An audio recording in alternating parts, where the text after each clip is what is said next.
नमस्कार, मी सायली बागल, पारसची आई. पारसला जो आजार झालेला आहे त्याच्यामुळे त्याला सध्या थोडा खाण्यालाही त्रास होतोय. त्याच्यामुळे त्याला लवकरात लवकर उपचार मिळणे हे गरजेचं आहे. पुढच्या 2 ते 3 महिन्यामध्ये जर त्याला हे उपचार मिळाले तर तो अगदी सर्वसामान्य मुलांसारखा होईल आणि त्यालाही छान आपलं जीवन जगता येईल. त्यामुळे मी सर्वांना कळकळीची विनंती करते की सर्वांनी जास्तीत जास्त मदत करून पारसला त्याच्या पायावर उभं राहण्यासाठी, त्याचं जीवन व्यवस्थित जगण्यासाठी मदत करावी. नमस्कार, माझं नाव अभिलाष बागल. आमचा मुलगा आहे पारस बागल, 1 वर्षाचा.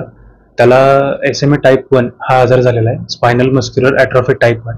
या आजारामध्ये बाळ विनासहाय्य बसू शकत नाही, त्यानंतर उभं राहत नाही आणि ते चालतही नाही. सध्या तो 1 वर्षाचा आहे आणि 1 वर्षाच्या मानानं बाळ चाललं पळलं पाहिजे, परंतु या आजारामुळे तो उभंही राहता येत नाही, त्यामुळे चालणं पळणं लांबचीच गोष्ट. या आजारामध्ये हळूहळू त्याचं जे फुफ्फुस आहे किंवा श्वसन प्रक्रिया आहे ती हळूहळू निकामी होत जाते. या आजारावरचं जे औषध आहे त्या डॉक्टरांनी आम्हाला सांगितलं की 14 करोड रुपयाचं इंजेक्शन आहे झोल्जेन्स्मा म्हणून. तर त्यासाठी आम्ही इम्पॅक्ट गुरु या प्लॅटफॉर्म मार्फत लोकांकडून क्राऊड फंडिंगसाठी विनंती केली. क्राऊड फंडिंग चालू करून आम्हाला साधारणपणे 2 आठवडे झाले. त्याच्यामध्ये आम्हाला सध्या 20 लाख रुपये जमा झाले.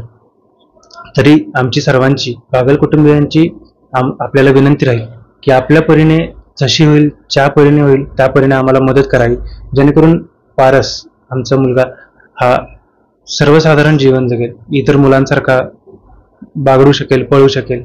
एवढीच आमची विनंती.